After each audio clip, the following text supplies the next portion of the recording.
नमस्कार दोस्तों, स्वागत है आपका मेरे YouTube चैनल पे एक बार फिर से। फाइनेंस म्यूचुअल फंड्स का बातें आगे बढ़ाते हैं। लास्ट टाइम हमने इक्विटी म्यूचुअल फंड्स का ढांचा, मेन जो बेस बोलते हैं, वो कवर किया था, जिसमें उसके ऑल कैप्स हमने कवर कर लिए थे। अब हम उसके अंदर थोड़ा डीप में जाते हैं। म्यूचुअल फंड्स की जो इक्विटी स्कीम्स होती हैं, उसके अंदर 6 तरह के और स्कीम्स हैं जो लार्ज, मिड, स्मॉल, मल्टी और फ्लेक्सी के अलावा है। पहली होती है वैल्यू थीम्स। वैल्यू थीम्स यानी एक तरह का इन्वेस्टमेंट स्ट्रेटजी होता है म्यूचुअल फंड के अंदर, जिसमें वो लोग आइडेंटिफाई करते हैं कि किस सेगमेंट में या किस स्टॉक में वैल्यू ज़्यादा है यहाँ से बढ़ने की।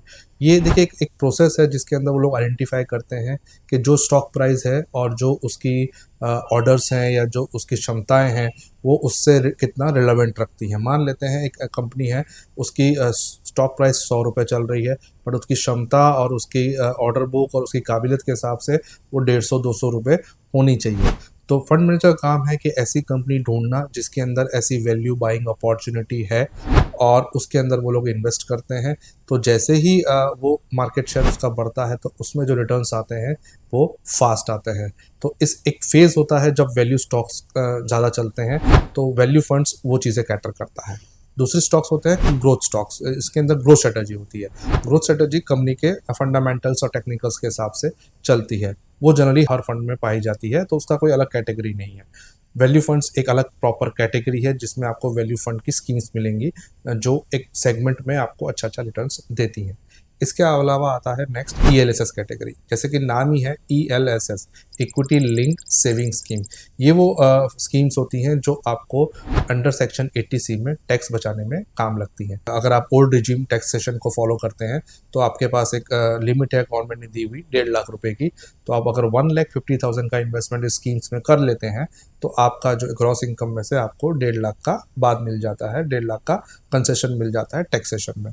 ये स्कीम्स का एक बेनिफिट समझ लीजिए या एक कंसेंट समझ लीजिए कि उसमें 3 इयर्स का आपको लॉकिंग रहेगा, यानी जो भी आप इन्वेस्ट कर रहे हैं वो आप 3 साल के लिए पैसे लॉक हो जाएंगे।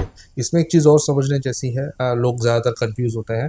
अगर आपने SIP आज शुरू करी, जैसे कि आपने 1 अक्टूबर 2024 को SIP शुरू करी ELSS फंड में, अब वो ऐसा नहीं है कि 1 अक्टूबर 2027 को फ्री हो जाएगी। जनरली परसेप्शन लोगों का यही रहता है कि मैंने आज शुरू करी तो वो 3 साल में फ्री हो गई।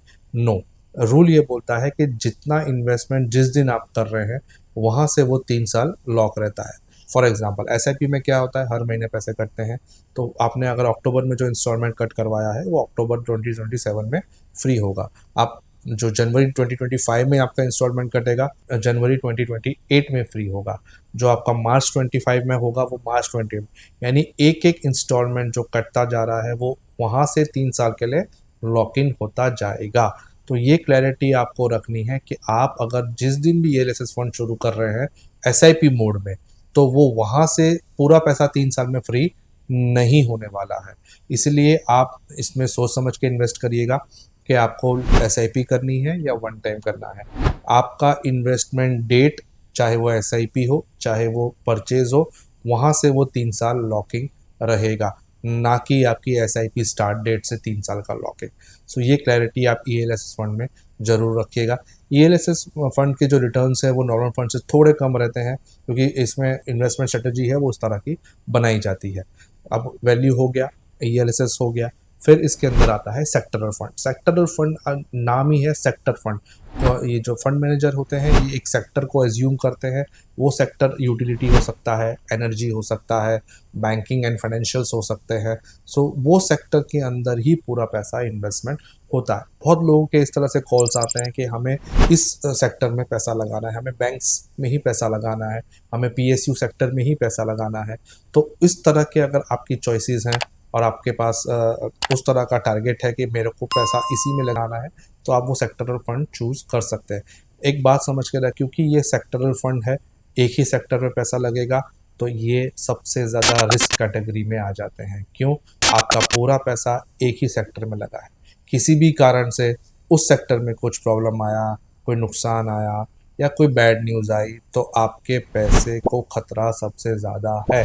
क्योंकि बाकी कैटेगरीज में, जैसे कि डाइवर्सिफाइड फंड्स में क्या होता है, आपका पैसा 7-8 सेक्टर में, 10 सेक्टर में लगता है। कोई भी हो, चाहे वो लार्ज हो, मिड हो, स्मॉल हो, मल्टी हो, फ्लेक्सी हो, वैली हो, उसमें एक कोई स्पेसिफिक सेक्टर में पैसा नहीं लगता है। इसी तरह से थीमेटिक कैटेगरी है। थीमेटिक भी फंड्स वो होते हैं जो एक थीम को लेके आते हैं।